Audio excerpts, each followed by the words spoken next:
Heat transfer.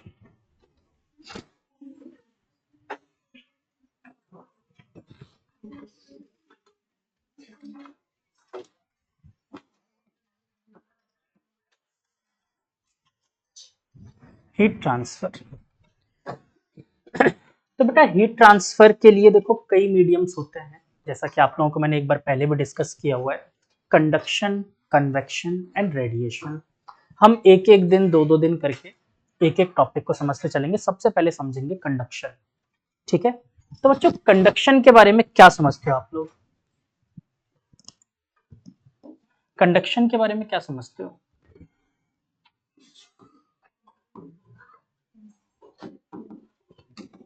क्या होता है ये कंडक्शन? मैंने कुछ एक एग्जांपल देकर पहले एक्सप्लेन किया हुआ है।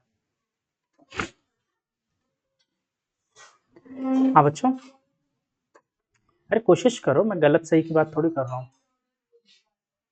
कौन सा स्टील रॉड और वुड वाला? नहीं, बिल्कुल ये एक्चुअली में आपके थर्ड फोर्थ क्लास का एक्सपेरिमेंट हुआ करता था। ऐसे एक स्टैंड होता था, इस स्टैंड से एक रॉड को ऐसे बांध लेते थे, फिक्स कर दिया रॉड, और इसमें हम लोग लगाते थे मैच स्टिक्स वैक्स की हेल्प से। कुछ डिस्टेंस पर मैच स्टिक्स लगा दिए और यहां पर अपन ने दिया कैंडल फ्लेम। यहां पर मान लो कैंडल की फ्लेम आ रही है, जो भी है, ठीक है। मतलब कुल मिला के हीट दे रहे हैं अपन, ठीक, हीट दे रहे हैं यहाँ पर। तो जैसे मैंने हीट देना स्टार्ट किया, देखो मेटल रॉड, वैक्स से अटैच्ड, मैच स्टिक्स और हीट। जैसे हीट दिया सारे आ, सारे के सारे एक साथ ड्रॉप हो जाएंगे।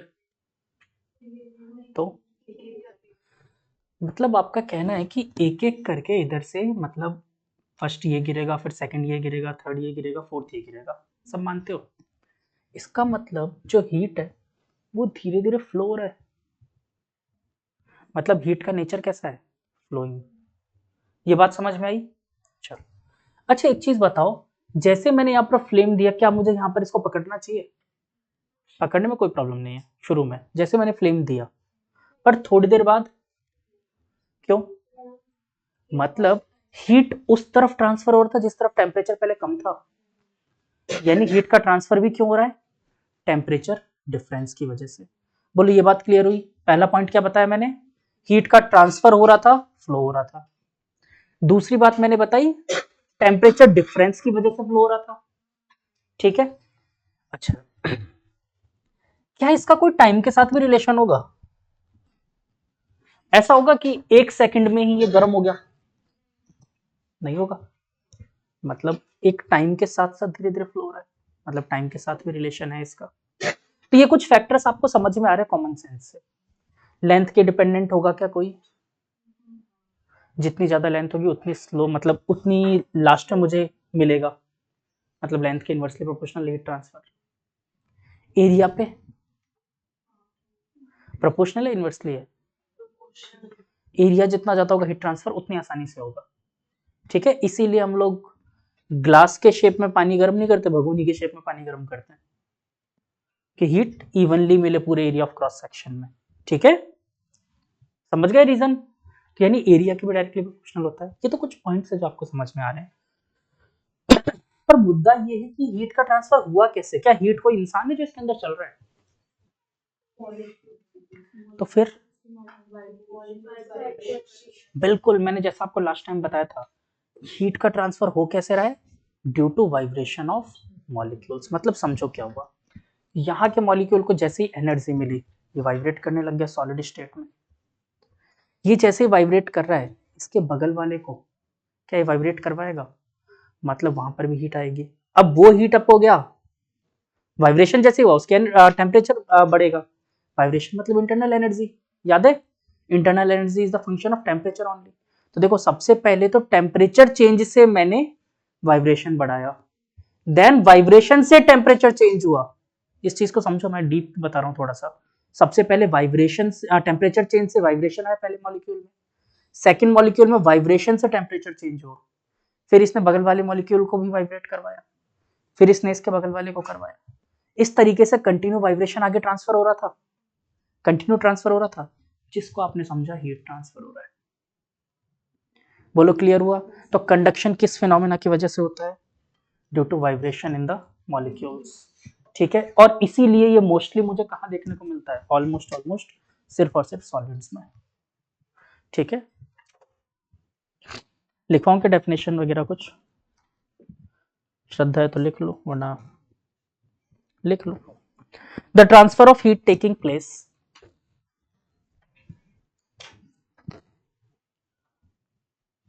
Due to molecular vibration,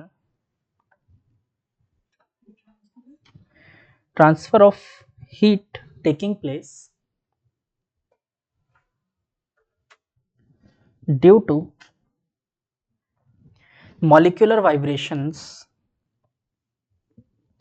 is known as heat conduction.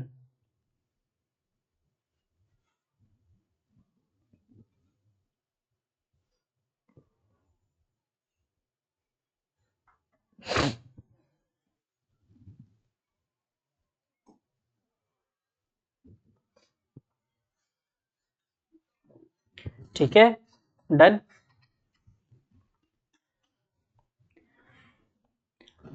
अच्छा, ये डायग्राम बना लो एक बार।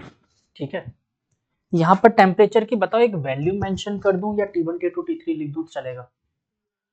समझ जाओगे? तो बेटा नंबर के अकॉर्डिंग ही मैं वैल्यूज रख रहा हूँ, मतलब समझो T1 मतलब छोटा टेम्परेचर, T2 मतलब उससे बड़ा, T3 मतलब उससे बड़ा, तो मैं ऐसे रख के चल रहा हूँ। T1 T2 T3 T4 T5।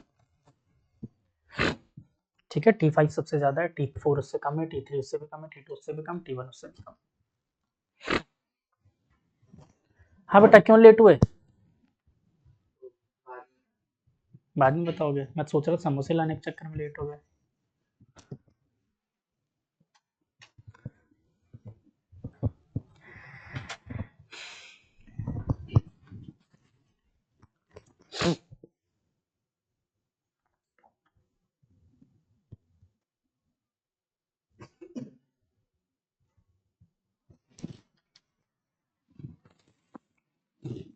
तो सर ने फर्स्ट की छुट्टी दी है आप लोगों को, है ना? 1 तारीख की, ये कह रहे हो ना? कंफर्म नहीं है?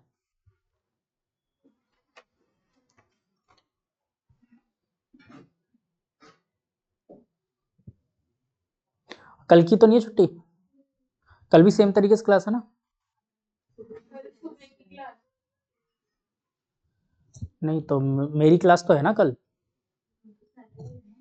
हाँ, तो भी सेम तरीके से, अभी तो स्कूल सबका ऑफ है।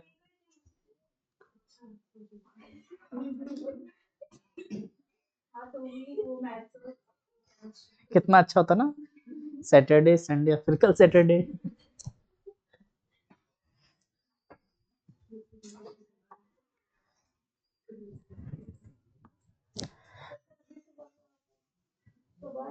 मुझे पता नहीं है, सर बताते। मेरी तरफ से तो हो जाए बढ़िया है, अभी सब लोग फ्री हो सारी आफतों से।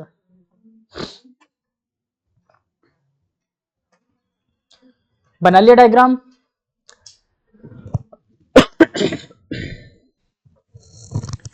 अच्छा बच्चों देखो, यहाँ पर ना एक चीज होती है, जैसे मैंने इसको हीट दिया T5 वाले पॉइंट पे, जैसे मैंने हीट दिया, वैसे इसने क्या किया, कुछ हीट से तो अपना वाइब्रेशन किया।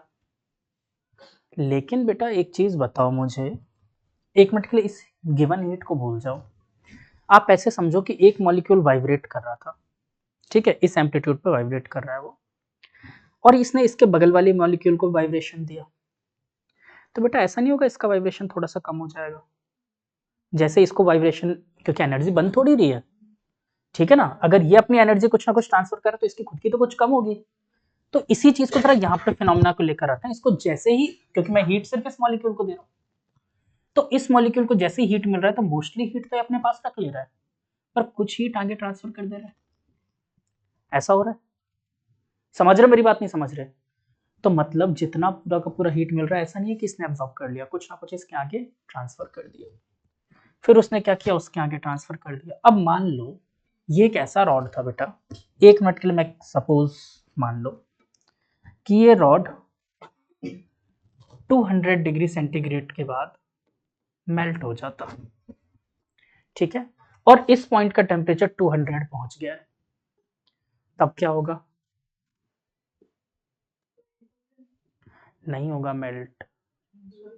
याद करो जब मैंने लेटेंट हीट पढ़ाया था, पार्टिकल जब तक सारे पार्टिकल ऑलमोस्ट इस टेम्परेचर तक नहीं पहुंच जाएंगे तब तक ये अपना टेम्परेचर अब नहीं बढ़ाएगा। फिर क्या करेगा, ये पूरी हीट को आगे ट्रांसफर करना शुरू कर देगा, फिर आगे ट्रांसफर, फिर आगे ट्रांसफर, इस तरीके से।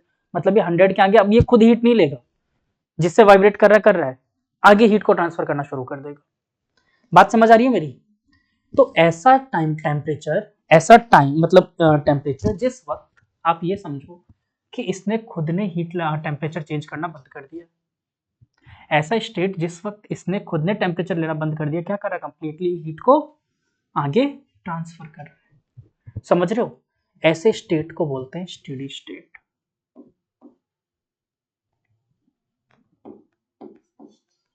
स्टेडी स्टेट, ठीक है?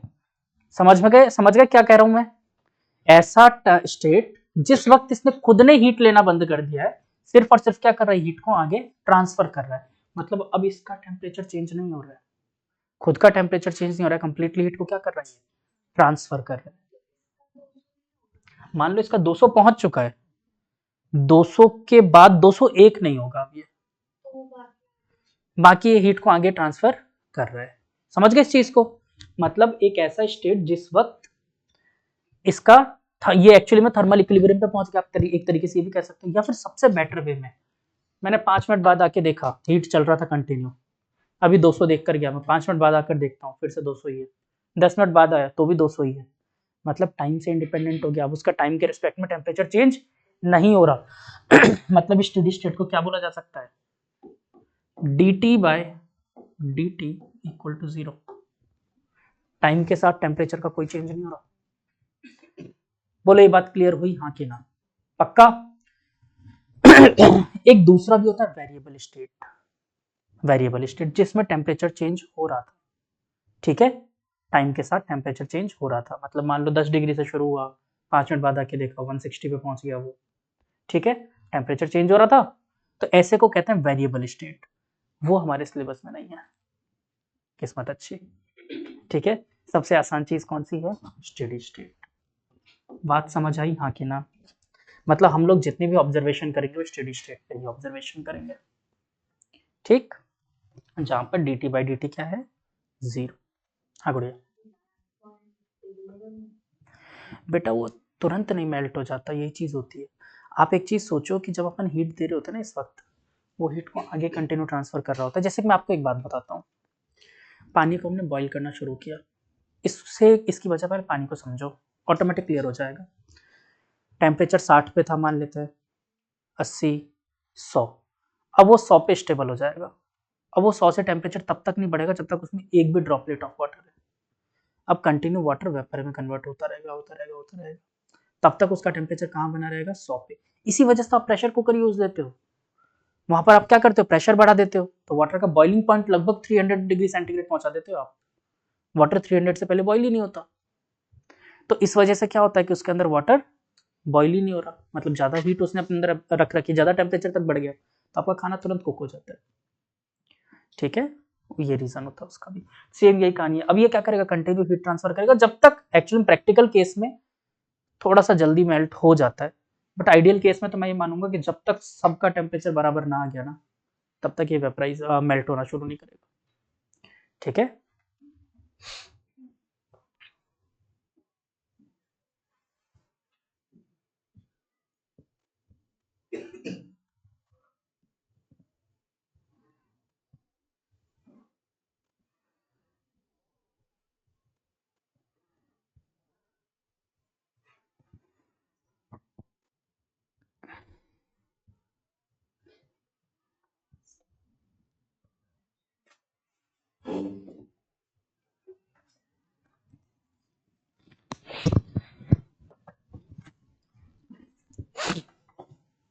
क्लियर? पक्का? तो एक साइंटिस्ट का नाम लिखते हैं, यहाँ तक कहानी में कहीं दिक्कत नहीं है। अच्छा एक चीज बताओ, चलो नाम वाम तो लिख लेंगे। एक चीज बताओ, अगर मैं इसमें एक ग्राफ बनाता हूँ,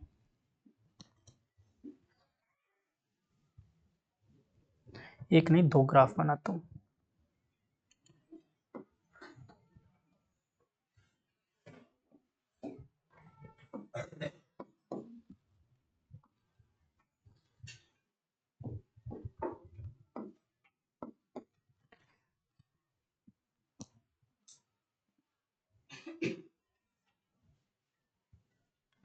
फिर लोग चाहते हैं कि मैं रोस्टिंग करता हूँ, पता नहीं क्यों परेशान होते हैं,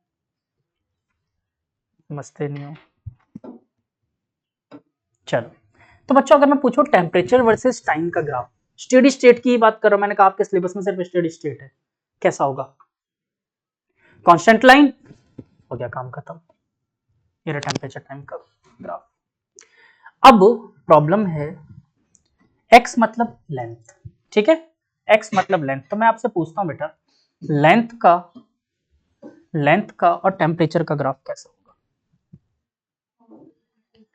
देखो, अगर आप यहां से x मेजर करना शुरू करते हो, अगर आपकी इच्छा है x यहां से मेजर करो या यहां से मेजर करो, इस पे डिपेंड करेगा, ठीक है ना। तो अगर मान लो x यहां से मेजर किया तो टेम्परेचर धीरे धीरे कम हो रहा है, x की वैल्यू जैसे जैसे बढ़ रही है टेम्परेचर कम होता जा रहा है, मतलब ये ग्राफ कुछ ऐसा मिलेगा, ठीक। लेकिन अगर आप x यहां से मेजर कर रहे हो तो टेम्परेचर धीरे धीरे बढ़ रहा है, मतलब यहां पर ये दोनों पॉसिबल है, सिर्फ किस पर डिपेंड कर रहा है, देखने वाले के नजरिए पे, ठीक है। देखो, ये भी पॉसिबल और ये भी पॉसिबल है, ठीक। तो अब मैं इसमें इंडिकेट कर दूं कि ये कब है, जब लेफ्ट से और वो राइट से, तो ये मैंने कब मेजर किया, व्हेन x फ्रॉम लेफ्ट, और इसमें क्या है, x फ्रॉम राइट। बोलो एग्री? अभी खत्म नहीं हुआ बेटा, एक मिनट रुक जाओ, यहां पर एक टर्म इंट्रोड्यूस होगा, टेम्परेचर ग्रेडियंट। क्या होता है ग्रेडियंट? या तो देखो स्लोप समझ लो, या फिर डिस्टेंस के साथ डिपेंडेंसी। मतलब अगर मैं टेम्परेचर ग्रेडियंट बोलता हूं, तो टेम्परेचर ग्रेडियंट को मैं क्या बोलूंगा, डी टी, मतलब टेम्परेचर किसके साथ, डिस्टेंस के साथ, मतलब D T by D x. तो आप देखो, अगर आपने लेफ्ट साइड से मेजर किया तो D T by D x कैसा होगा, नेगेटिव, और राइट साइड से मेजर किया तो कैसा हो गया, पॉजिटिव। स्लोप याद है ना, स्लोप। तो स्लोप अगर राइट साइड से मेजर किया तो पॉजिटिव, लेफ्ट साइड से मेजर किया तो नेगेटिव। तो ग्रेडियंट की कोई वैल्यू फिक्स मत रख लेना कि नेगेटिव ही होगी या पॉजिटिव ही होगी, ठीक है, ये डिपेंड करता है देखने वाले के नजरिए पे, ठीक। डन, चलो बना लो। और अगर मैं टेम्परेचर का टाइम के साथ तो बताइए स्टेडी स्टेट, तो D T by D T क्या होगा, जीरो। बट क्या ये जीरो होगा, नहीं, ये जीरो नहीं होगा,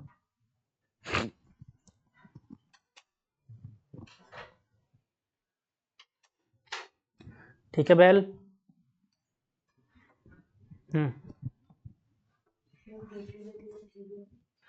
D T by D X नहीं, D T by D T zero है, डी एक्स कैसे, टेम्परेचर ग्रेडियंट कैसे जीरो होगा, फिर तो स्लोप ही नहीं आता, ठीक है, फिर तो फ्लैट लाइन आती ना।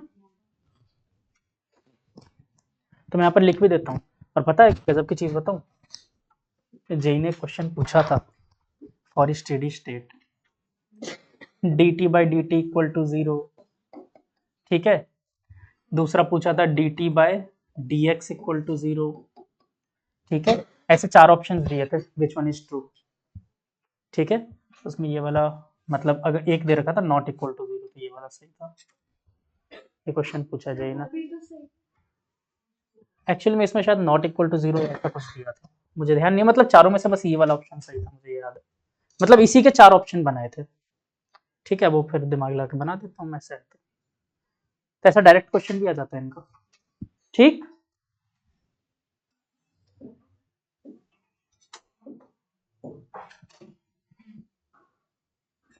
हम्म,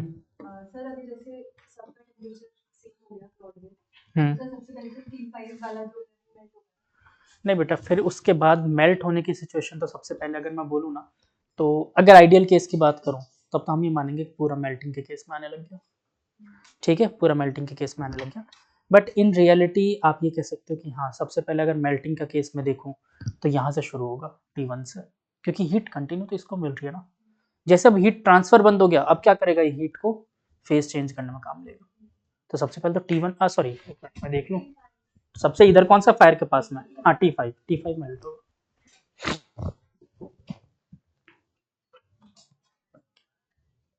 ठीक, अदर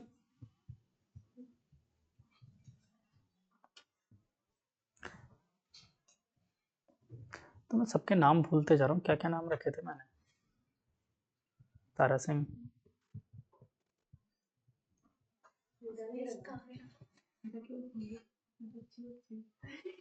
जो बच्चे हरकतें नहीं करते मैं उनका नाम नहीं रखता, लेकिन कुछ बच्चों के तो नाम रखे जाएंगे अब धीरे धीरे।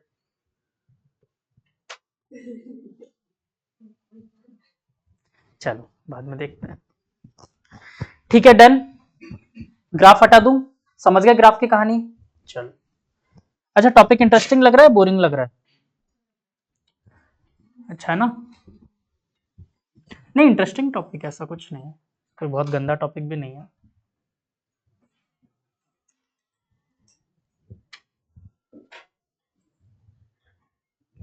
फिर लेकिन मेरे पीछे घूमते ही जो बातें करते हो ना, फिर मेरा फोन खोलता है, फिर मैं पढ़ा देता हूँ कुछ अच्छा टॉपिक जिसमें रोना आ जाए।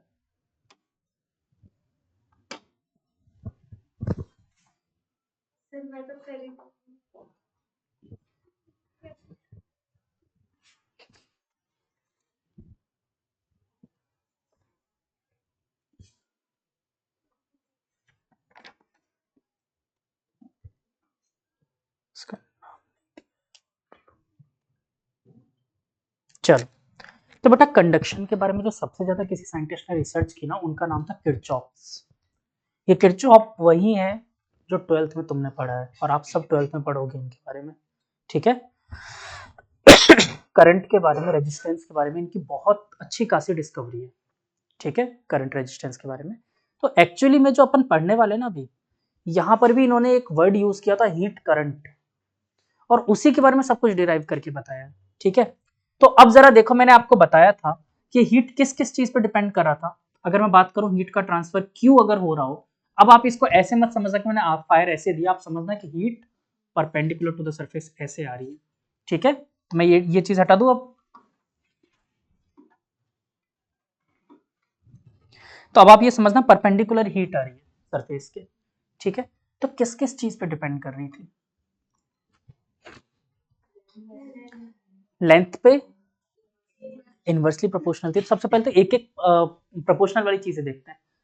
एरिया पे कर रही थी तो मैंने ए लिखा, और क्या चेंज इन टेम्परेचर पे नहीं कर रही होगी? चेंज इन टेम्परेचर पे भी तो होगी, मतलब डेल्टा टी। और किस पे डिपेंड कर रही थी? टाइम पे। जितना ज्यादा टाइम उतना ज्यादा हीट ट्रांसफर, मतलब टाइम पे। और बच्चों लेंथ पे इनवर्सली प्रोपोर्शनल थी, तो मैंने फिलहाल क्या लिया था, लेंथ x। ठीक है, फिर यहां पर प्रोपोर्शनलिटी हटाने के लिए कांस्टेंट आएगा, तो q is equal to K A delta T by x into time. अच्छा, बचपन की पुरानी बातें याद है? I is equal to Q by T पढ़ते थे कभी, क्या बोलते थे, charge flow per unit time. ऐसे क्या मैं heat flow per unit time भी निकाल सकता हूं? बोलो कोई दिक्कत? Heat flow per unit time क्या हो जाएगा वो? मैंने फिलहाल एच से डिनोट किया, ये क्या है, Q by T, heat flow per unit time. इसको बोल देते हैं बेटा वर्ड, जैसे वो इलेक्ट्रिक करंट हुआ करता था, जैसे वो इलेक्ट्रिक करंट हुआ करता था, चार्ज पर यूनिट टाइम, वैसे ये क्या हो जाएगा, हीट पर यूनिट टाइम। तो मतलब इसको क्या बोलेंगे, हीट करंट। करंट का एक्चुअल मतलब क्या होता है, मैंने क्या बताया था, फ्लो। करंट का मतलब फ्लो होता है, इसलिए अपन इलेक्ट्रिक करंट बोला करते थे, मतलब चार्ज का फ्लो। यहां पर कौन सा ये हीट करंट, मतलब हीट का फ्लो, ठीक है, flow of heat with respect to time, जैसे वहां पर बोला था flow of charge with respect to time, याद आ रहा है थोड़ा सा।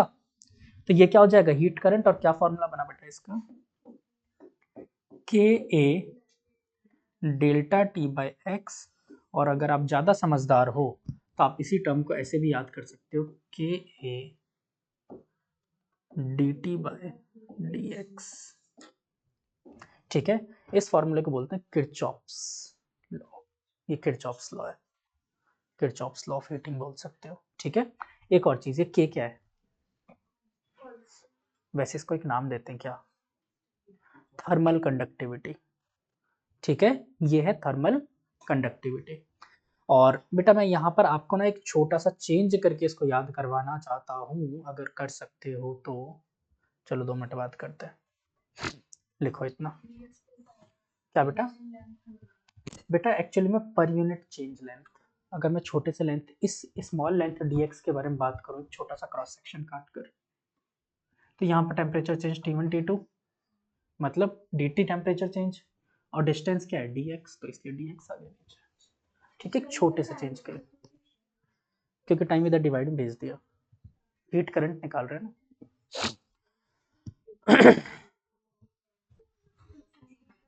क्या बेटा, जैसे जैसे लेंथ बढ़ती जा रही है क्या टेम्परेचर कम होता जा रहा है, दिख रहा है, सीधी सी बात है, हीट ट्रांसफर धीरे धीरे कम हो रहा है, जितनी ज्यादा लेंथ बढ़ाओगे हीट ट्रांसफर उतनी ज्यादा कम होगी, लास्ट पॉइंट तक तुम्हें कितना हीट मिलेगा, एक बात बताओ, तुमने 2 रॉड लिया, कुछ बच्चों को, एक मिनट देखो ध्यान से कि लेंथ के इनवर्सली प्रोपोर्शनल कैसे हुआ समझ नहीं आया, तो मैंने एक काम किया, जैसे मान लो अरिंजा हुआ, अरिंजा को मैंने 2 रॉड दिया हाथ में, ठीक है, मेटल के, और सामने आग जला रखी है, एक रॉड 1 मीटर की थी, एक रॉड 5 मीटर की थी, या चलो एक रॉड 20 सेंटीमीटर की थी, एक रॉड 1 मीटर की थी, दोनों का इनिशियल पॉइंट मैंने आग में रख दिया, बोला दोनों का हाथ से पकड़ के रहो, क्या होगा, कौन सा, सबसे पहले कौन सा रॉड हाथ से छोड़ेगा, क्यों, लेंथ कम थी, हीट ट्रांसफर ज्यादा हो गया, यही तो मैंने कहा, इनवर्सली प्रोपोर्शनल इसलिए तो हुआ, लेंथ कम हुई तो हीट ट्रांसफर ज्यादा हो गया ना,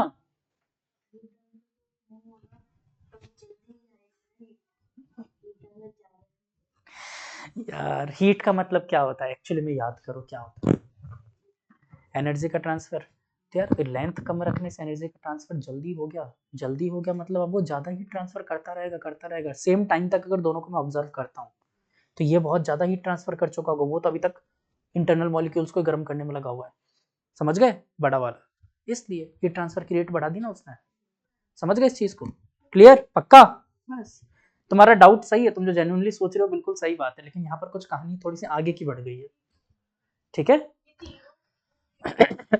हाँ बेटा, नहीं है लास्ट में, इसको नाम दे दो ना किरचॉफ्स लॉ तीनों, हाँ ठीक है दे दो, आपकी मर्जी हो जिसको दे दो। अच्छा कई जगह फॉर्मूला माइनस के A D T by D x लिखा हुआ मिलेगा, डर तो नहीं जाओगे, माइनस क्यों आ गया, एक्चुअली में डिस्टेंस जिसने जिधर से मानी हो, ग्रेडियंट ही तो है लास्ट में D T by D x, distance किसी ने एक्स यहां से मानी होगी, किसी ने वहां से मानी होगी, थर्मल कंडक्टिविटी, क्या था,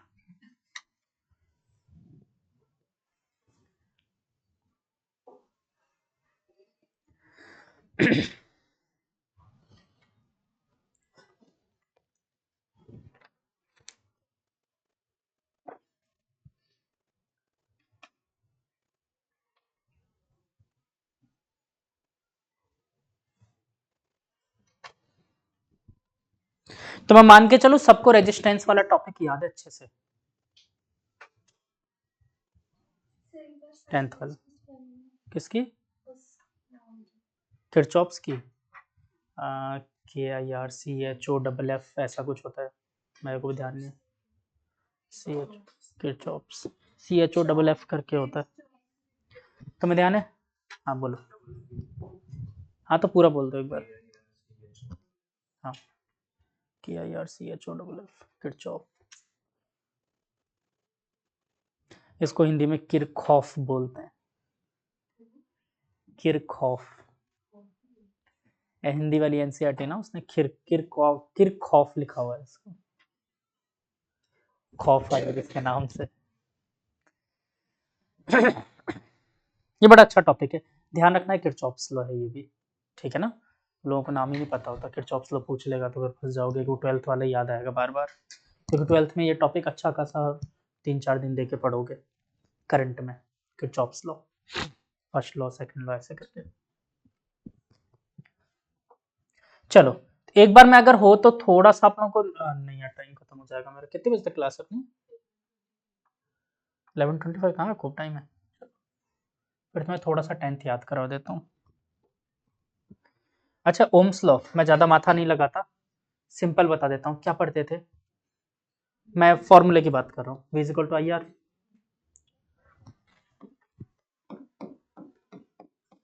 या फिर अगर आप लोग बुरा ना मानो तो मैं I is equal to V by R बोल दूं, या फिर अगर बुरा ना मानो तो डेल्टा V बाई आर भी तो बोल सकते हैं, चेंज इन पोटेंशियल डिफरेंस। अच्छा इसमें रेजिस्टेंस क्या होता था, करंट क्या होता था और पोटेंशियल डिफरेंस क्या होता था?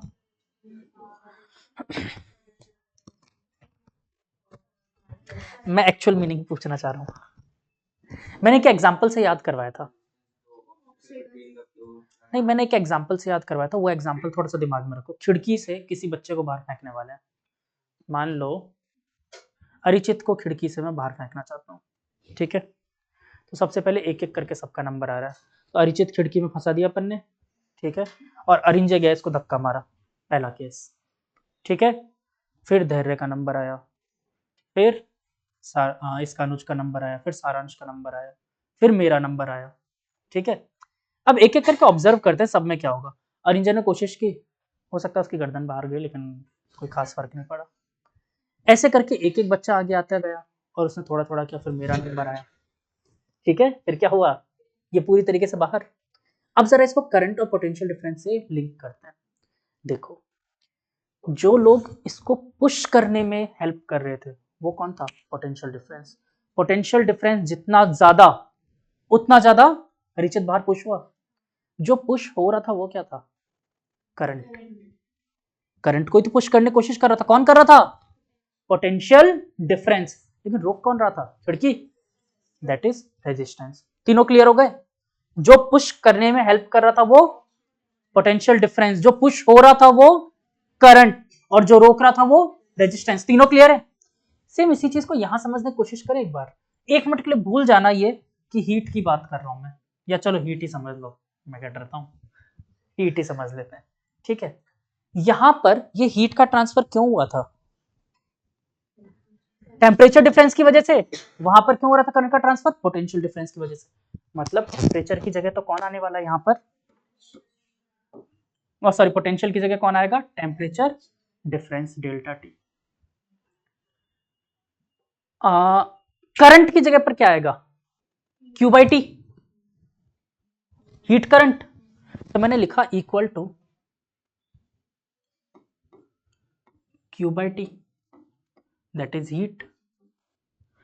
और अब यहां पर dt के नीचे क्या क्या बच गया, x बाय के ए, यस और नो। तो अब अगर ध्यान से देखो, कंपैरिजन करके देखो, रेजिस्टेंस की जगह पर कौन बचा है मेरे पास, x बाय के ए, और ये बड़ी अच्छी चीज बची है मेरे पास। रीजन बताऊं क्यों, याद करो r is equal to rho L by A हुआ करता था, L length A area, X length A area, ठीक है। और देखो ये के एक्चुअली में 1/k दैट इज रॉ, ये मटेरियल के लिए कांस्टेंट होता था, किस्मत से ये भी मटेरियल के लिए कांस्टेंट है, तो मतलब thermal conductivity constant for material, हर एक मटेरियल के लिए अपना अपना होगा, ठीक। रेजिस्टेंस लेंथ पे डिपेंड कर रहा था, ये वाला रेजिस्टेंस भी लेंथ पे डिपेंड कर रहा है, एरिया के इनवर्सली प्रोपोर्शनल है। इतनी कहानी क्लियर हो गई तो आपको डायरेक्ट समझ में आ जाएगा सीरीज कॉम्बिनेशन पैरेलल कॉम्बिनेशन कैसे काम करता है, ठीक है। रेजिस्टेंस में कैसे होता था सीरीज कॉम्बिनेशन, वन रेसिप्रोकल करके ऐड कर देते थे, हाँ थप्पड़ खाओगे, सीरीज में डायरेक्ट करते थे, क्यों करते थे, लेंथ बढ़ गई तो रेजिस्टेंस भी बढ़ाना है, याद है? सीरीज में डायरेक्ट लगाओगे तो लेंथ बढ़ जाएगा, लेंथ बढ़ेगा तो रेजिस्टेंस बढ़ना चाहिए, डायरेक्ट ऐड करो। अगर पैरेलल में लगाया, एरिया ऑफ क्रॉस सेक्शन बढ़ गया, लेंथ कांस्टेंट है। पैरेलल में जैसे दो रेजिस्टेंस लगाया, एरिया बढ़ गया, लेंथ कांस्टेंट, और लेंथ कांस्टेंट एरिया बढ़ गया मतलब रेजिस्टेंस कम होना चाहिए, रेसिप्रोकल करके ऐड कर दो। सिंपल तरीका था, याद है? तो रेजिस्टेंस में पैरेलल में क्या होता था? रेसिप्रोकल, सीरीज में डायरेक्ट एडिशन, याद है? यहाँ भी वही काम करेंगे, लेकिन उससे पहले आप छोटे मोटे न्यूमेरिकल करेंगे। पहले ये कंपैरिजन लिख लो आप।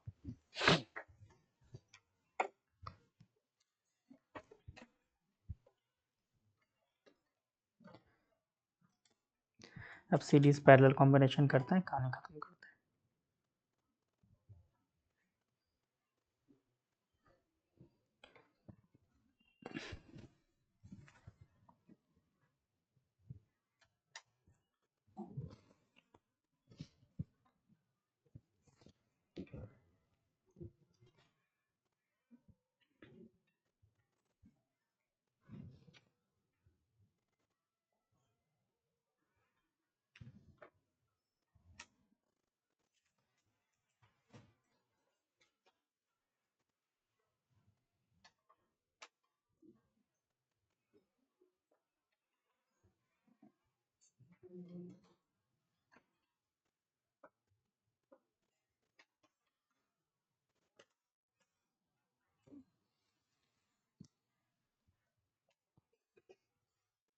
चलो कुछ एक टफ टफ क्वेश्चंस उठाऊं डायरेक्ट। चलो कुछ रोने वाले क्वेश्चंस उठाते हैं। अच्छा, के की इसकी थर्मल कंडक्टिविटी की यूनिट क्या होगी? Unit and dimension. Thermal conductivity की डायमेंशन चाहिए मुझे। थर्मल कंडक्टिविटी की डायमेंशन चाहिए, लिख लो, उसके बाद डायमेंशन ऑफ थर्मल कंडक्टिविटी निकालो। नहीं होती, गलत बोल रहे हो, फिर से कल होता है। हाँ गुड़िया,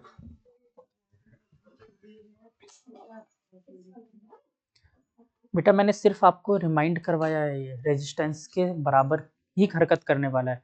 मतलब मैं डायरेक्टली क्या बोल सकता हूँ, रेजिस्टेंस की जगह मैं इस बार क्या यूज लूंगा? एक्स अपॉन के।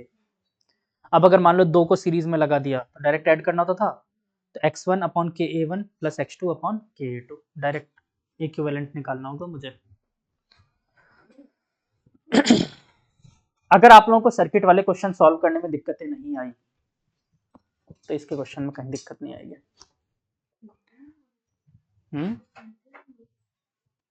मीटर इनवर्स नहीं है क्या? डायमेंशन निकाल।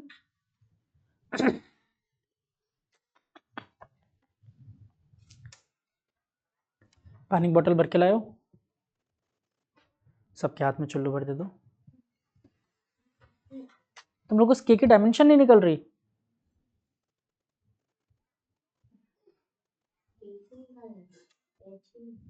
मैं के पूछ रहा हूँ, थर्मल कंडक्टिविटी इज के, थर्मल हीट करंट का पूछ रहा हूँ मैं।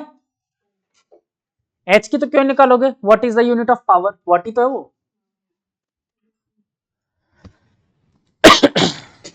एच की तो व्हाट आ गया ना, जूल पर सेकंड, सेकंड ही लिखा ना। हाँ, joule per second what, H की तो व्हाट है।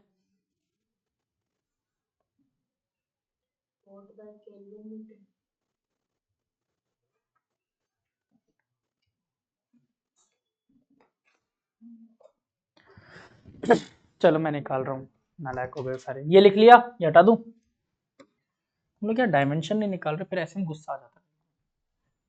फिर मैं बना दूंगा टफ पेपर।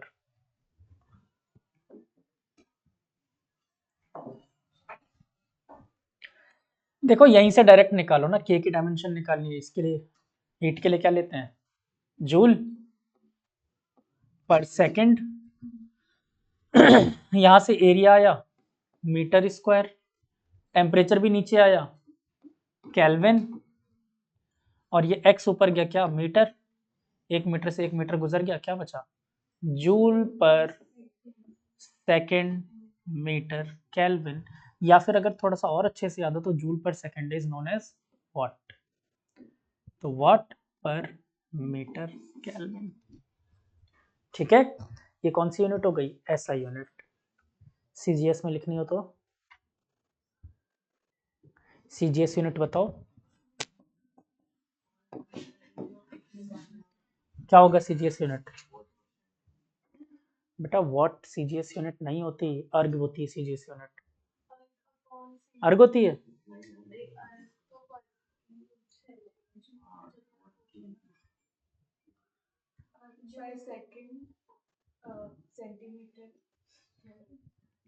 इसकी ना सीजीएस यूनिट बोलना क्या, कॉमन यूनिट बोलना अच्छी बात है, बट चलो, कैलोरी पर second centimetre degree Celsius. Calorie common unit बोल रहा हूँ मैं, सीजीएस नहीं बोल रहा हूँ। जनरली इसकी यूनिट इसी फॉर्म में मिलेगी आपको, कैलोरी पर सेकंड सेंटीमीटर डिग्री सेल्सियस। क्या एक्चुअली में देखो, याद करो मैंने जब कैलोरी यूनिट बताई थी आपको क्या बोला था, सबका कंपैरिजन वाटर से करके चलते हैं।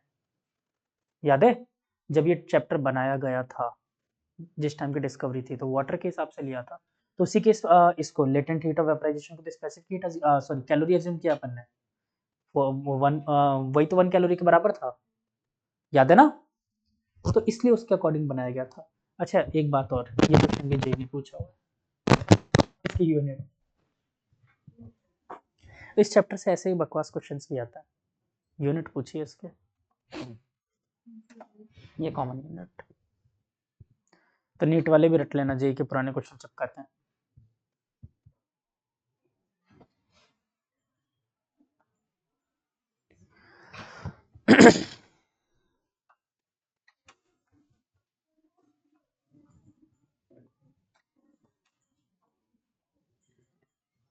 डन, आ रहा है समझ? इजी। चलो तो एक क्वेश्चन करते हैं। अच्छा डायमेंशन निकालनी हो तो डायमेंशन भी निकालो, ऐसे इतनी जल्दी क्यों खत्म करूंगा, डायमेंशन निकालो, निकालो डायमेंशन, अब मजा आएगा।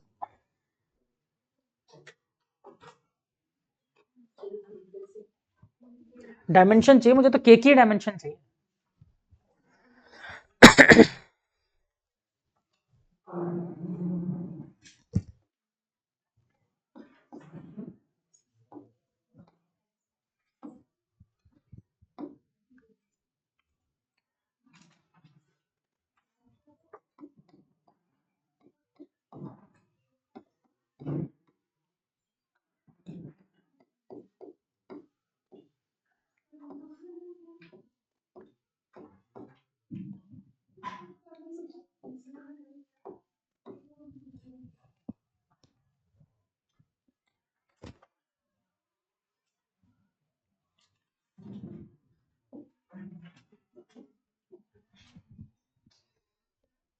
मैंने जो बोर्ड पे लिखा वो गलत भी हो सकता है, देख लेना, देख के छापने की कोशिश कर रहे हो तो।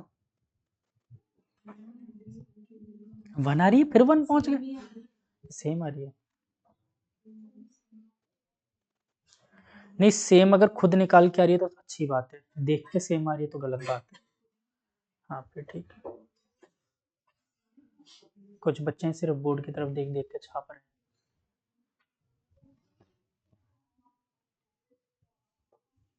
नालायक अब भी देख के छाप रही है, नहीं आ रहा समझ में? हाँ आ रहा है ना समझ में, पक्का लग रहा है चैप्टर फिर से टफ। नींद आ रही है, ये कौन बोला? अच्छा मुझे नींद आ रही है।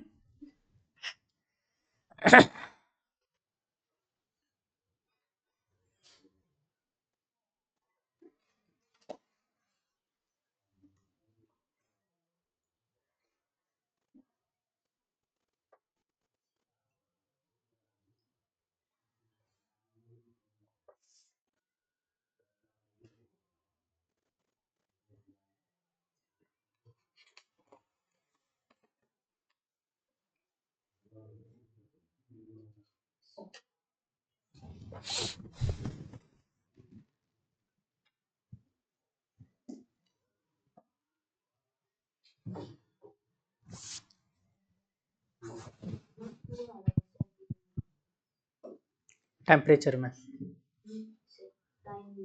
हाँ तो टाइम में -2 आ रहा है,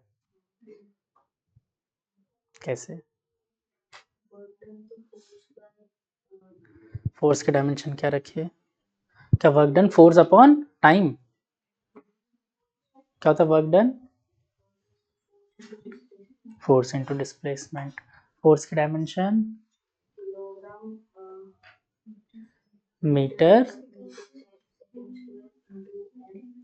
ठीक है, तो किलोग्राम मीटर स्क्वायर पर सेकंड स्क्वायर हुआ, वर्क की डायमेंशन मैंने वही रखा है, किलोग्राम मीटर स्क्वायर पर सेकंड स्क्वायर, पहले से जो था वो सारे चिपका दिए। देखो second into second square, second का क्यूब बनता है बेटा, है ना, तो ऊपर जाके टी की पावर -3, 1 मीटर से 1 मीटर गुजर गया, तो ऊपर बचा सिर्फ मीटर, मतलब एल की पावर 1, मास की पावर 1 और टेम्परेचर केल्विन की पावर -1, ठीक है, गुड।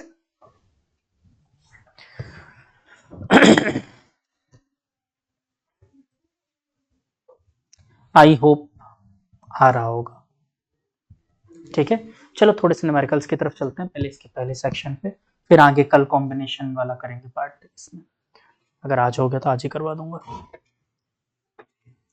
फिर कंडक्शन आज ही खत्म हो जाएगा, ठीक है, चलो। अच्छा इस चैप्टर में सबसे बड़ा पार्ट ना कंडक्शन ही है, सबसे लेंथी पार्ट, बाकी कन्वेक्शन और रेडिएशन तो बहुत ही कम है, ठीक, तो मेनली आपको कंडक्शन ही बस पढ़ना ज्यादा। चलो एक क्वेश्चन लिखो आसान सा, thickness of ice, thickness of ice on a lake is 5 centimeter, on a lake is 5 centimeter, 5 centimeter, and temperature of air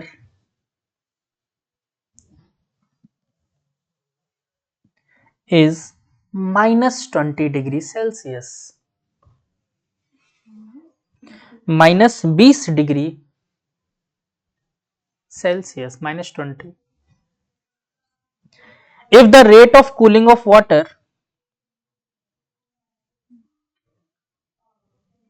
rate of cooling of water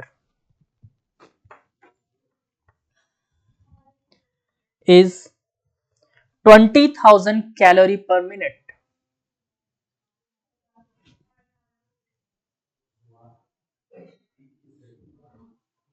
through each square meter surface,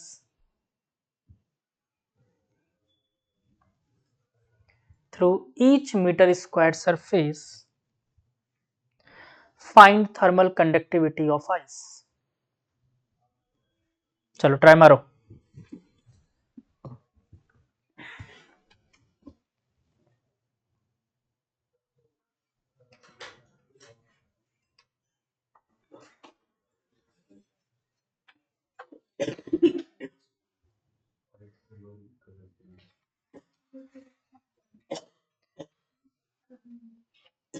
actually में आप इसमें से given data अगर extract कर लोगे ना तो question direct हो गया।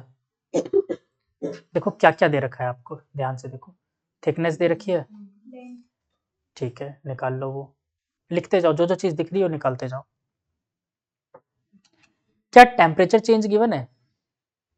नहीं, सिर्फ टेम्परेचर गिवन है, लेकिन ये तो पता है आइस 0 पे बनता है, तो क्या टेम्परेचर चेंज भी मिल जाएगा, 0 और 20, -20, ठीक है, टेम्परेचर चेंज निकाल सकते हो।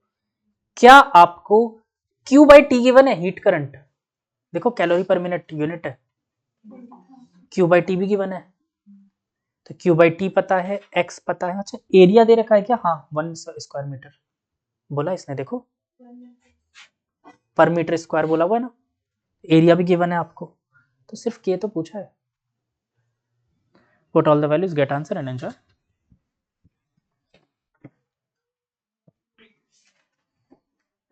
बस यूनिट कन्वर्जन का गेम है इसमें।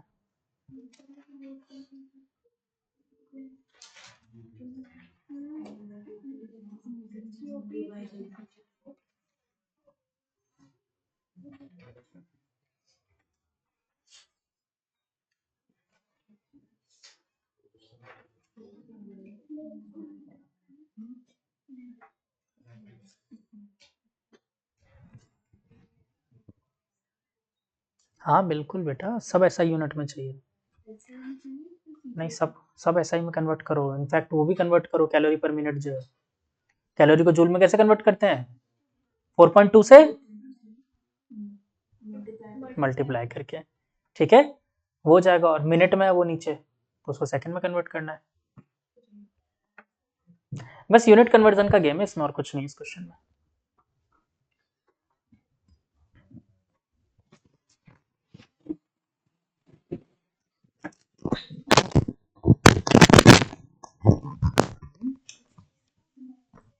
छुपाओ, इस पे मारूंगा उंगलियों पे स्केल से। हाँ छुपाओ मत, करो सामने। 350 350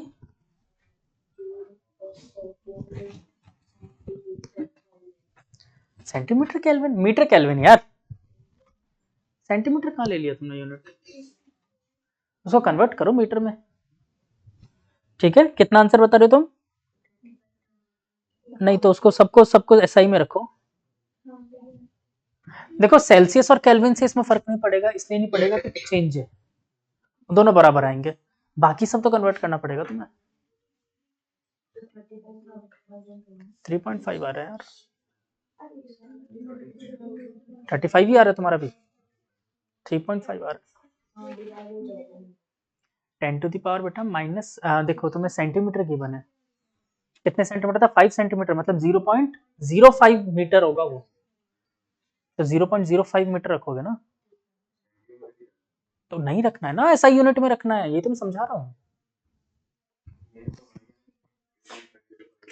हाँ तो वही तो मैं कह रहा हूँ, 3.5 आएगा आंसर, ऐसा यूनिट में देना पड़ेगा ना। हाँ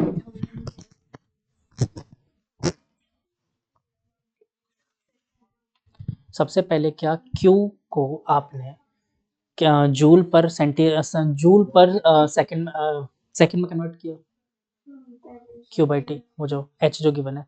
नहीं तो देखो 20,000 इंटू 4.2 करोगे तो वो ऊपर तो हो गया जूल में कन्वर्ट, कैलोरी गया जूल में।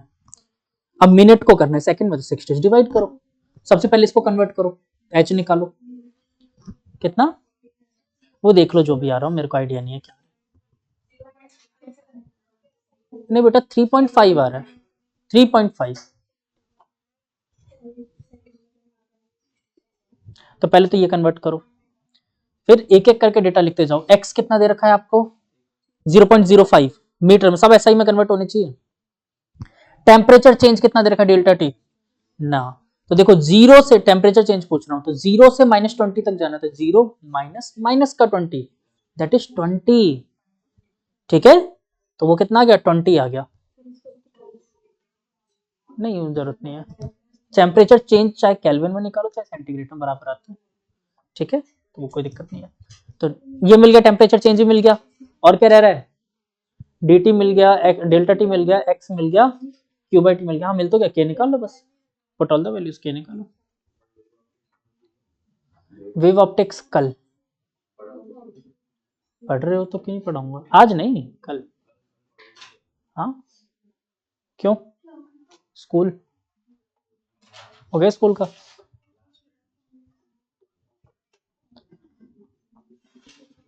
कल से तो वो लोग भी रेगुलर आएंगे ना, सानिध्य और वो।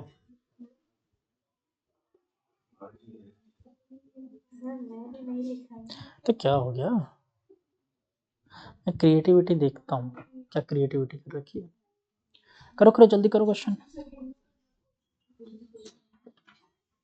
आया बगल में, थोड़ी हेल्प करो उसके।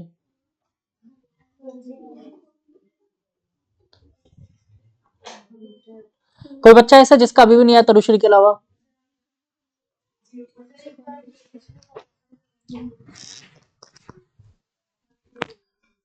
अरे कहाँ आ गया बेटा,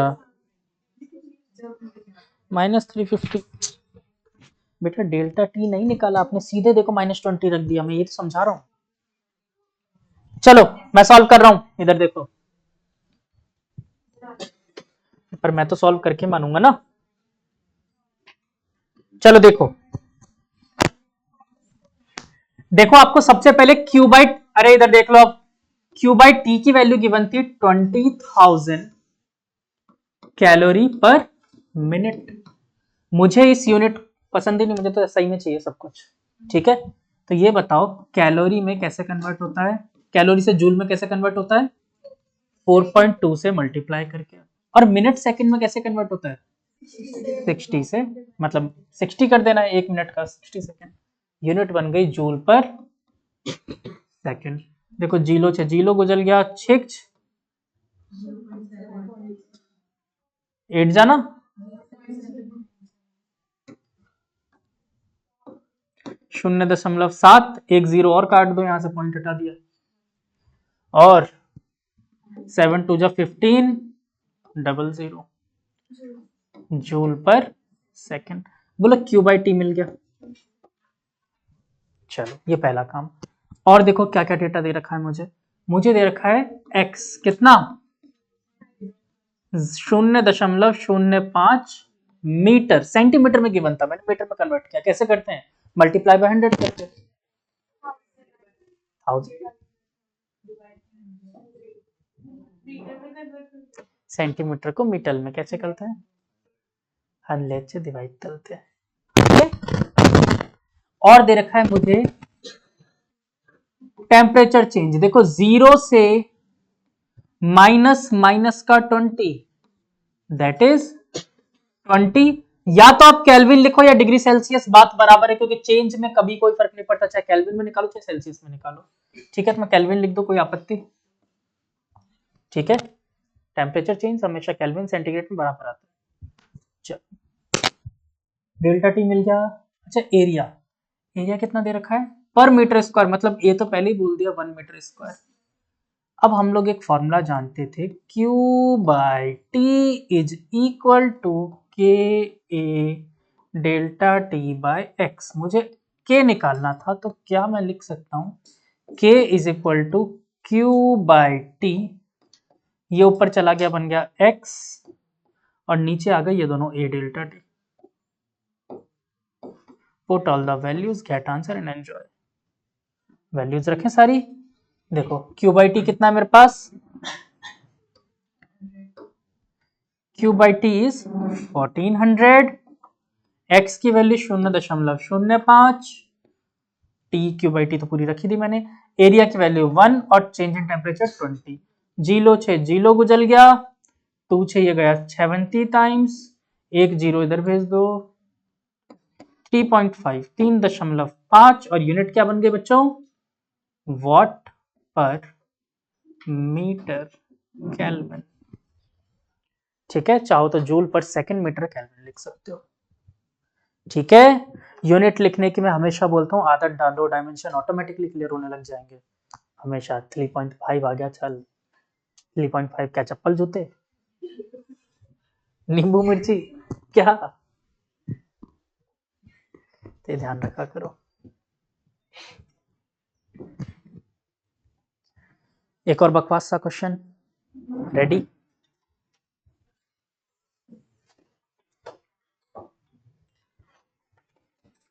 अच्छा, जैसा डर इस चैप्टर को लेकर लग रहा था, अब है क्या डर फिर से?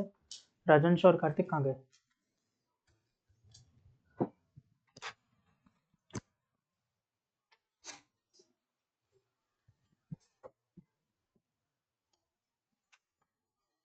चलो अगला question.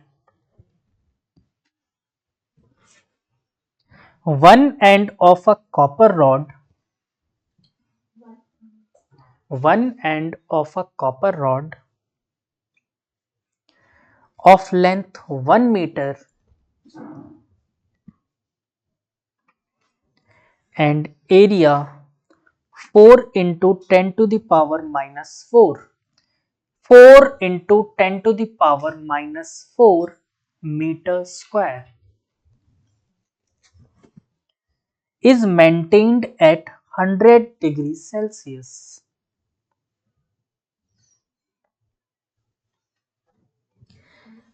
Maintained at 100 degrees Celsius. At the other end of the rod, ice is kept at 0 degree Celsius. ice is kept at 0 degree Celsius. Neglecting the loss of heat, neglecting the loss of heat from the surrounding, find the mass of, find the mass of ice melted in 1 hour. Given data जो है आपके पास, thermal conductivity of copper that is K और नीचे Cu लिख दो, के और Cu उसके नीचे इक्वल टू 401 वॉट पर मीटर केल्विन, 401 वॉट पर मीटर केल्विन। ये कॉपर का थर्मल कंडक्टिविटी गिवन है। और latent heat of fusion water का तो L और नीचे F लगा दो, 3.35 into 10 to the power 5 joule पर केजी।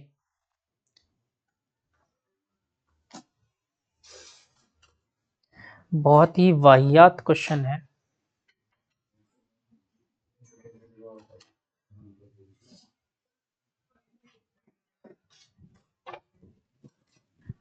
बकवास क्वेश्चन है, फटाफट कर दो 10 सेकंड।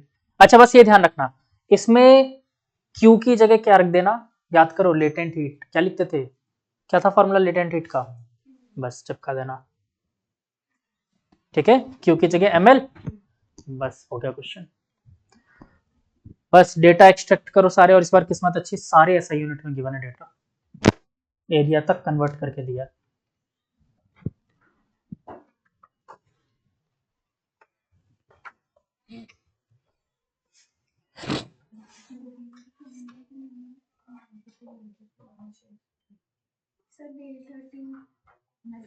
हंड्रेड और 0 देखो डिफरेंस,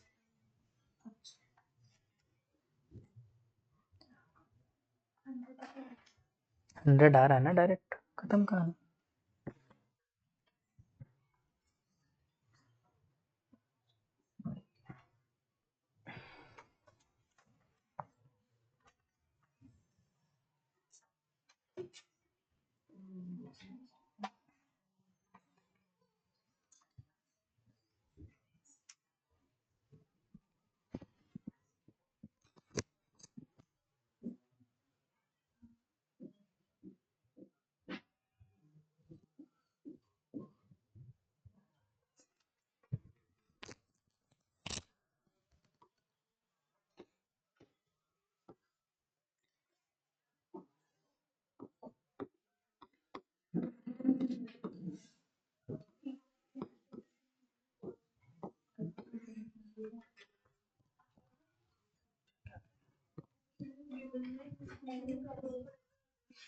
मार्क का 5 पूछा ना आपसे, तो m निकालना है आपको,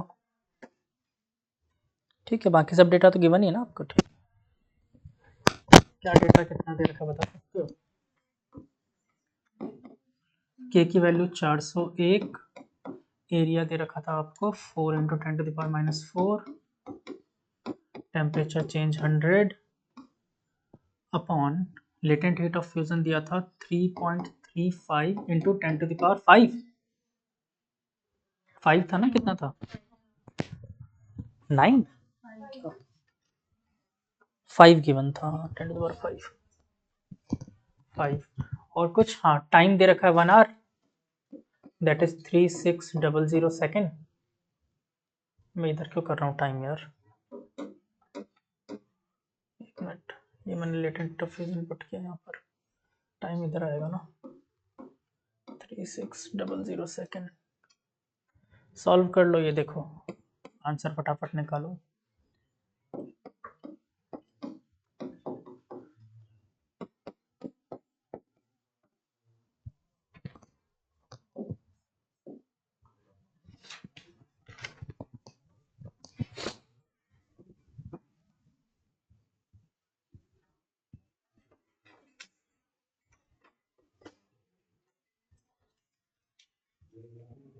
जल्दी जल्दी निकालो।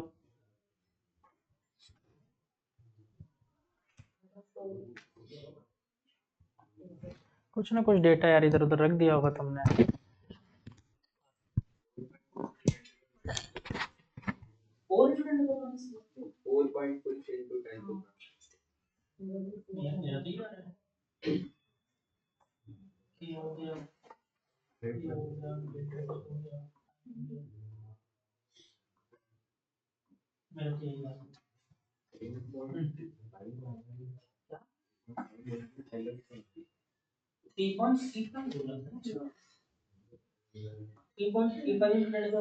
देख लेता हूँ क्या बोला मैं डेटा गलत रखा हूँ।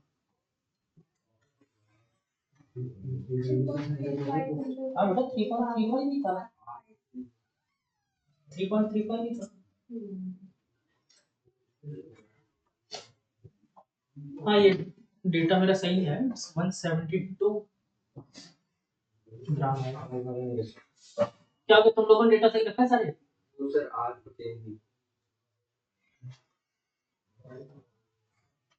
कौन सा चेंज नहीं किया? टाइम टाइम 36 सेकंड रखोगे ना? अच्छा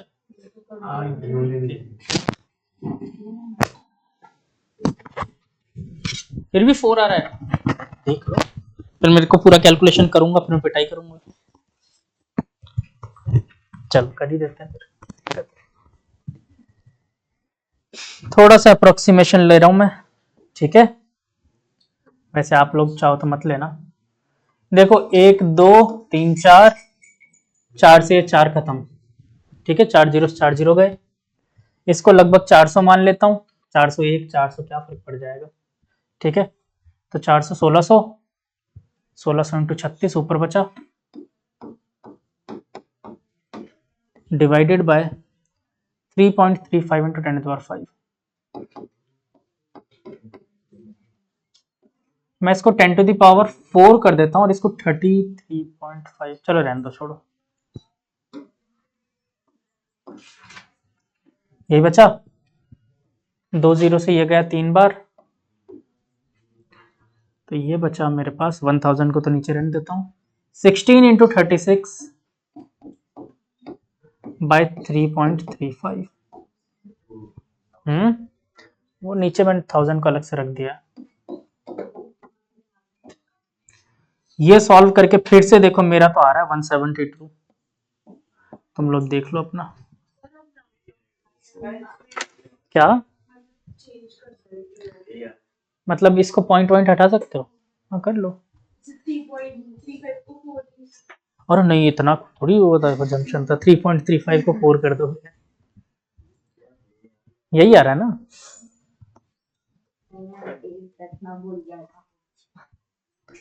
मेरे पे इल्जाम लगा लेते नहीं, तल मेला तो अलग ही आला है, अलग ही आला है, फिर तलते ऐते।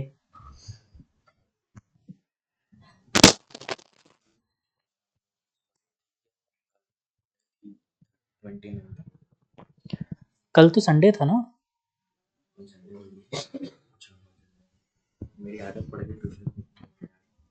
संडे था, संडे संडे का।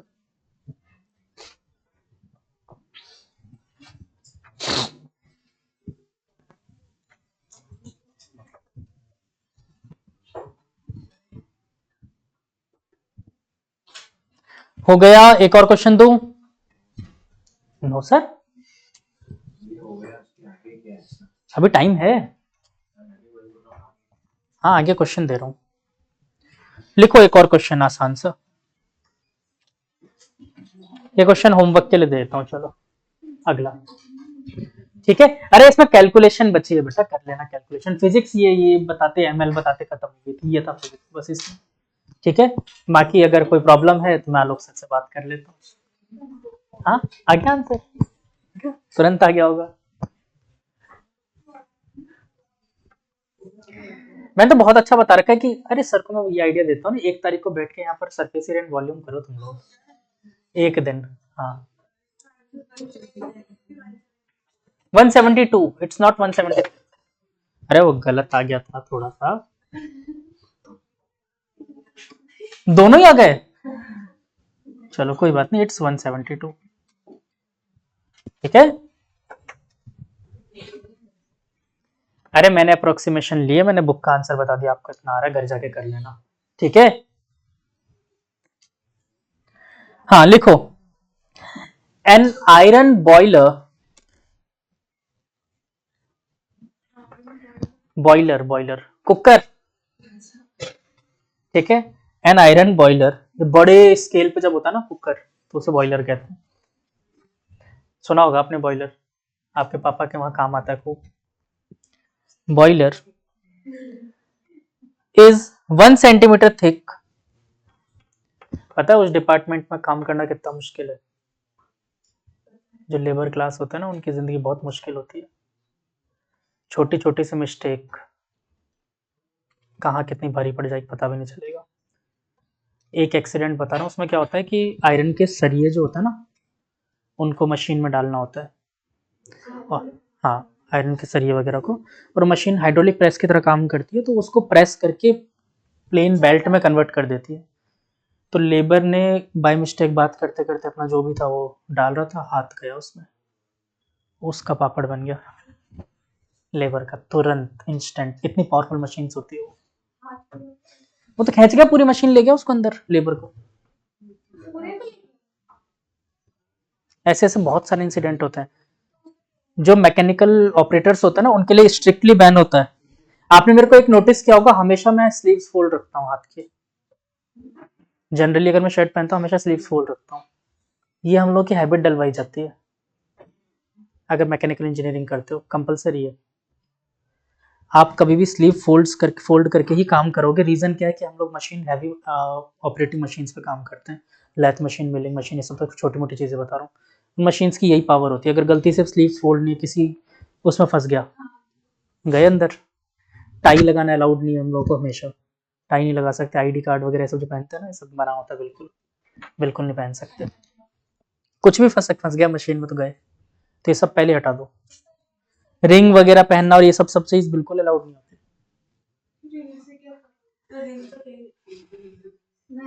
बेटा छोटी छोटी से मैग्नेट से तो मेटल, इसका कोई मतलब नहीं है। छोटी छोटी चीजों में प्रॉब्लम हो सकती है, लाइक मान लो गियर प्रोफाइल, ये गियर प्रोफाइल इसमें अटक गया, कुछ भी हो सकता है। तो ये सब बिल्कुल बंद हो, बिल्कुल बैन होता है। फिर आजकल तो ऑटोमेटिक ट्रिप वाली मशीन आती है, लेकिन फिर भी रिस्क बहुत ज्यादा होता है। ऐसा तो कई बार कितनों के साथ हो चुका है कि सिर्फ हाथ जाते जाते किसी दूसरे ने मशीन ऑफ कर दी, तो हाथ चला गया बेचारे का, तो बिना हाथ की हो जाती है जिंदगी उनकी। और कई बार बॉयलर में गिर जाते हैं, मेल्ट हो जाते हैं। ये तो हुआ हुआ इंसिडेंट है। बॉयलर में ब्लास्ट हो गया था बॉयलर। प्रेशर चेक नहीं किया होगा, बॉयलर फट जाता है। इंजीनियरिंग में जो मेन काम होता है ना, बहुत खतरनाक खतरनाक होते हैं। क्या चीज? नहीं, जो मेनली अब जैसे मान लो ये प्लांट्स होते हैं, पावर प्लांट होता है, हाँ, खिंच गया तो मशीन ले गई पूरा अंदर। सोचो उस मशीन की क्या पावर होगी जो एक मेटल के सॉलिड रॉड को पापड़ बना देती है। कितनी पावरफुल मशीन होगी। ह्यूमन टिकेगा क्या उसके आगे? हाँ, क्रश हो गया सब कुछ, कंप्लीट क्रश। नहीं तो लेबर्स के साथ क्या होता है, इंडिया में थोड़ी प्रॉब्लम भी है, सेफ्टी, लेबर सेफ्टी को देखते नहीं है, बड़ी प्रॉब्लम है। जैसे ईंट की भट्टी में काम करने वाले मजदूरों को देखो, कभी गिर जाते हैं उससे मर जाते हैं। हाँ, जब ईंट को पका रहे होते हैं ना हाई हीट पर, हाँ,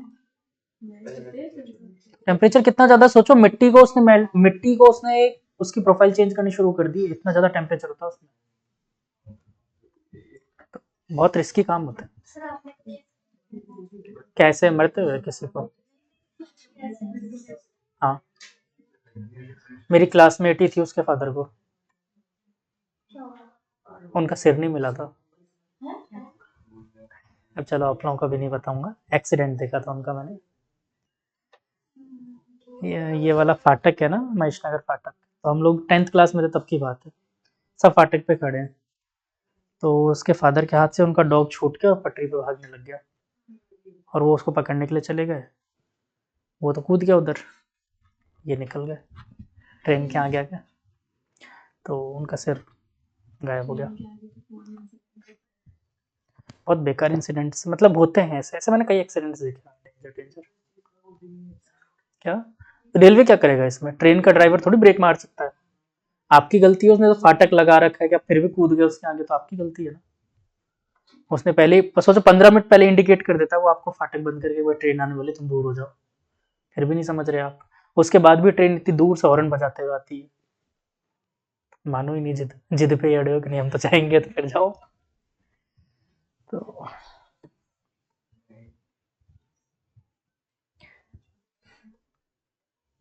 हाँ, तो एक क्वेश्चन और लिखवा रहा था मैं आप लोगों को, लिखो। An iron boiler is 1 centimeter thick and has a heating area 2.5 2.5 meter square. The two surfaces of the boiler are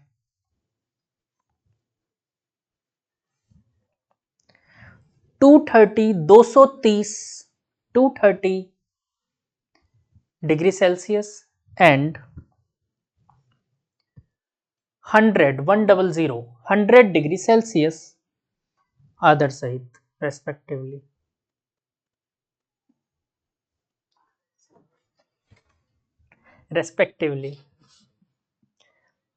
If the latent heat of the steam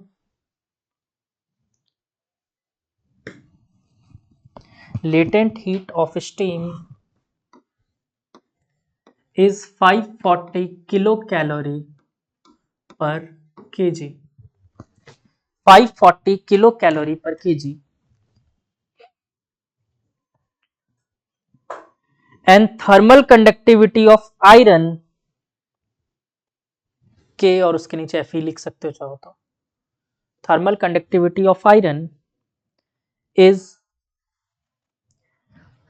1.6 into 10 to the power minus 2 kilocalorie per second meter Kelvin.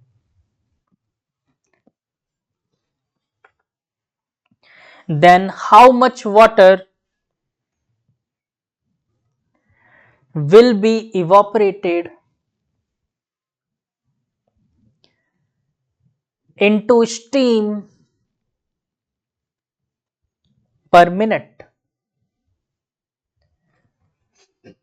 The answer is steam पर minute मतलब एक minute में कितना steam बनेगा. Answer is 57.78 kg. पिछले वाले question की तरह है, ज्यादा दिमाग मत दौड़ाना, आसान सा क्वेश्चन है, ठीक है. 57.78 57.78 किलोग्राम. ठीक है, done. Thank you all of you for today. Next class में मिलते हैं. आई होप मजा आया होगा. इंटरेस्टिंग.